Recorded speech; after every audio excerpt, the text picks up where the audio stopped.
Lynn Lebowitz, master's level social worker, certified yoga instructor, trained professional coach. How are you this morning? That sounds very exciting, all of those things.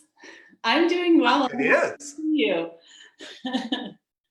You're hanging in there with the stresses and strains of this new world order and new environment. I am hanging in there and grateful for this opportunity to talk to you and grateful for you for keeping this rhythm in our community. It's been so wonderful that you are taking advantage of so many of resources within our community. So thank you for that.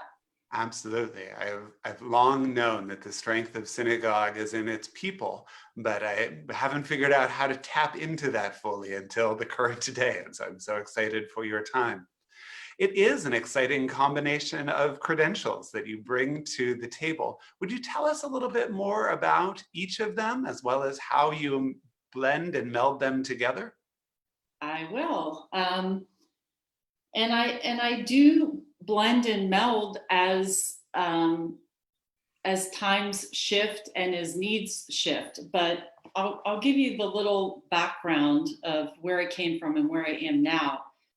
I got my master's degree in social work in 1990. Worked in the field of clinical social work for 3 years at Western Psych. And then once I started having children, I knew I didn't want to be fully engaged in work. So I actually created a position for myself within our pediatrician's office and worked there 1 day a week as a mental health liaison for 13 years. So I was in that social work realm up until 2007. I then stepped away. Things were a little crazy with family. Had 3 kids and we had some challenges. So I stepped away. And I really got into the practice of yoga and realized not only was it beneficial physically, but it really had this powerful impact on me emotionally and spiritually. And so I was compelled to take a yoga certification training and did that in 2012, got my 200 hours of teacher training credentials and began teaching after that. I actually thought that at that point I was going to merge social work with yoga and try to incorporate it in a practice, but I couldn't quite figure out how to make that work. And I also really like teaching. So I started teaching in 2012 and continue to teach different yoga classes now. But a couple years ago, I was reignited with this desire to get back into this profession of helping and healing. And that grew out of, again, another personal crisis and challenge where I really had to access all of my resources to heal and to feel resilience and power and strength. And so I opened up a private practice and I am combining mindfulness and meditation and counseling all together. And it's a wonderful fit. I know that like 10 years ago when I thought about doing this, people weren't even talking about mindfulness. But now everyone's very familiar with mindfulness and they're connecting to it and seeing the power of it. So my practice, even though I've only been open for a little over a year, has been really, I'm just seeing a lot of positive outcomes and shifting within my clients. And I really believe in what I'm doing. So it's been awesome. Thank you for sharing how all of that came together. And I hope that the stresses of the current time are far less than the stresses that led to each of those developments. But it is a time of tremendous uncertainty and stress. And I'm curious what you are doing as a person, as well as a professional, to stay connected and to stay grounded during this time. It's funny that you asked that because I tend to, I would say my baseline personally is a little bit anxious. And so with all of these changes and stressors, I find myself having to work extra hard to access my tools. And I think that's true for so many other people right now, is you can't automatically assume that what you do on a normal day is going to translate into being able to calm your nervous system right now with everything that's going on. So I've been accessing every single tool that I possibly have. So I'm trying to meditate every morning, accessing my yoga, taking different classes, teaching, going for walks, really kind of ingesting nature and trying to find beauty in each little moment. So accessing what's really important to me, which is mantra. And for those people who aren't familiar with mantra, it's basically just setting an intention for what you want your day or your hour or your moment to look like. And I find that's really helps to focus me and ground me. So, and I will talk more about that in a little bit, but that's one of the tools that I think is really helpful during a challenging time, is to really just come back to like, what is it that I need right here, right now? My next question for you is what you think others might need to be doing. But you've already shared some great tips, great things that others should be thinking about. So I guess my question is how? How should one begin to incorporate some of this mindfulness into our everyday lives? Yes. Well, let me just start with kind of this notion of mindfulness and meditation being like sitting on a bolster pillow, closing your eyes, and stopping your mind from working. People think that that's what meditation or mindfulness is. And I'm going to challenge that, because that is not what it is. I mean, certainly you can sit on a bolster, close your eyes, and put your fingers together in a mudra.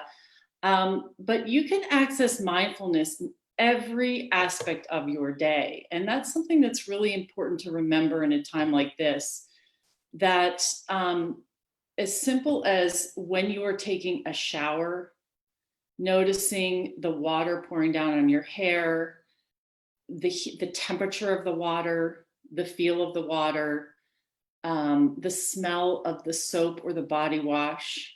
That's a mindfulness exercise. Another mindfulness exercise is cooking. Just, when you're chopping or preparing, and I don't know about you, but I've been doing a ton of cooking during this pandemic. I didn't realize how much takeout I did until now. But cooking is really a mindfulness exercise. So just slowing down your everyday routines and noticing each aspect in detail of what you're doing. And taking a meditation walk. So leaving your earbuds behind, maybe. I mean, sometimes it's great to have music because that lifts you up. But other times it's wonderful to take a meditation walk. And we hear so many birds singing right now. So we can really tune into the singing that's going on. I can hear it outside my window right now. The birds chirping, the buds on the trees, when the sky is blue in Pittsburgh. I know that's not typical, but we've had a few of those days, and I just look up and I notice the clouds and the blue sky. And when you start to like drink all of that in, you're resetting your nervous system. So mindfulness is one thing, but even coming back to kind of broaden that idea about mindfulness is during a challenging time, it's really, really important to pull into the power of now. Like, what is here for me now? What we want to avoid is getting into the overwhelm of fast forward. Anytime we look into the future, and the future is so unknown right now, it gets really overwhelming. So the way to counter this overwhelm is to just say to yourself, what is here for me right now? What can I do right now? And that takes it down into a smaller piece or a smaller chunk that we are capable of managing.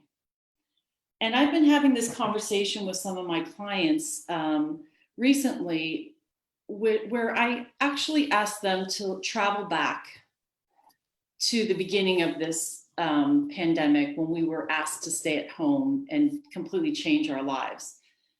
And in that moment, if we were asked, what would it be like for you if you were to stay home, only go to the grocery store once a week and do nothing else, have your kids at home with you the whole time, and just have your whole life turned upside down? How would you cope with that?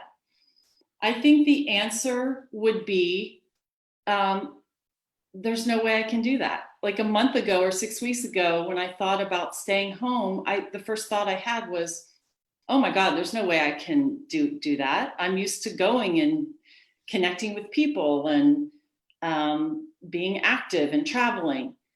But if we take it one step at a time, one day at a time, even 1 minute at a time, when things get really, really challenging, we can access this capacity to feel whole and to feel grounded and to know that we will get through whatever it is we need to get through. Does that also hold for the tremendous feelings of loss people are experiencing right now, whether that's loss of routine or loss of plans or loss of a job, God forbid, loss of a loved one? There's a tremendous amount of loss. How should we both hold those feelings but not let them overwhelm us as this entire situation can? Yeah, there is a tremendous amount of loss. And I think staying present does help us to manage the overwhelm, but I would also offer a couple of other strategies to deal with overwhelm and loss. And one, here's like a very concrete way in which I merged yoga with counseling. Grief is something that we experience not only in a loss of a loved one, but any loss. And a lot of times we, especially in America or in Western culture, want to kind of run through it. We want to be like, okay, I'm going to do this, and this, and I'm going to get through it. And I'm going to, I'm just going to put my head down and I'm going to push ahead. And what the practice of yoga or Buddhism teaches us is that we really need to be able to allow ourselves to feel some pain and discomfort. And that's not to say that we should invite every feeling of sorrow and discomfort and sadness to land in our heart or in our lap all at once. But it's really important for us to be aware of where our feelings are arising in our body. And that's where the mind-body connection comes up. So maybe we feel tightening in our chest, or maybe our shoulders are just like really tense and we're holding on. Or maybe we haven't taken a full deep breath because we're so stressed and our body's in fight or flight mode. Couldn't get that word out.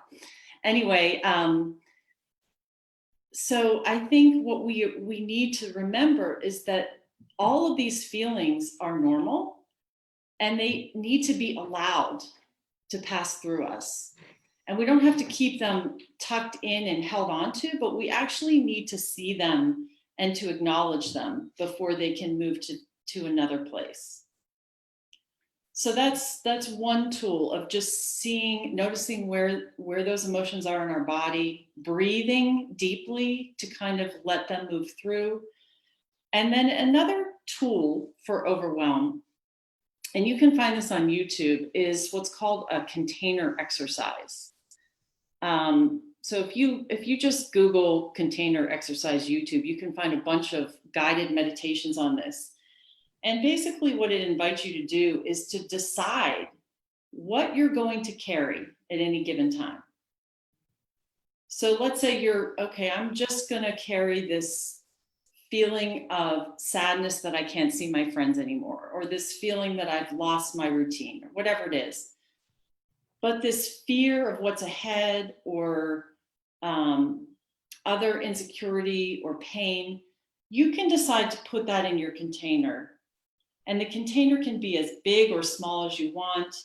And you just know that you can access that assortment of emotions at a later date. So it helps us to kind of move away from that overwhelm. I imagine if you're not careful, though, you create an entire baggage train behind you of all of those different containers we bring with us. Exactly. And so that would bring me to the next point of, so I know I mentioned for myself, I really need to try to gather all the tools that I know to stay lifted up. And so I think that the other piece of that is that while you do need to connect with your feelings and sit with whatever discomfort you have, there's also an opportunity for you to focus on not what's missing, but what's there. So when we see loss, we keep seeing what is missing, what's gone. But there's another opportunity for us to say, well, what is here for us? And it doesn't have to be anything big. I mean, it's just little nuggets, like it's like stoking the fire with little kindle wood. We have to be really purposeful and attentive to how we can stoke our fire with little nuggets of positivity. And I'll also add to that there shouldn't be pressure to be productive or create something big because we're stuck at home. I think there's been a lot of conversations, and I've seen on social media, like, oh, I'm gonna like redo my house or create a garden or I don't know, write a book. And I think that's a dangerous rabbit hole to go down right now. This is a traumatic time. And I think the bigger message has to be, how are we accessing self-compassion? What can we do to say, it's okay, you don't have to get 20 things done today? And I think that will help ease the burden of this time, to just be compassionate toward ourselves and not to say to ourselves, I should get this done. I should clean out my closet. I should whatever. What if we just took out the I shoulds from our day? I think there's a tremendous pressure to be over functioning right now. And that, right, as you say, when this ends, we're going to have won a Nobel Prize, have perfectly manicured landscapes and an immaculate garage. Mm-hmm. It just ain't happening. No. And I think it's really important to understand, no, it's not happening, because we're in a crisis and this is trauma. And so, no, if you were in any other trauma situation, you wouldn't be cleaning out your closets. You wouldn't be writing a novel. You would just be hunkering down and tending to your heart. So if we could really think of this as, as tending to our heart, as beginning a healing process for our heart in every moment that's available to us, I think that will help us get through this and get to the other side of it. Absolutely. I have a little bit more training in teaching Torah classes than I do talking to professionals who bring such important messages. What else should I be asking you about? What else should people be thinking about or doing during this challenging time?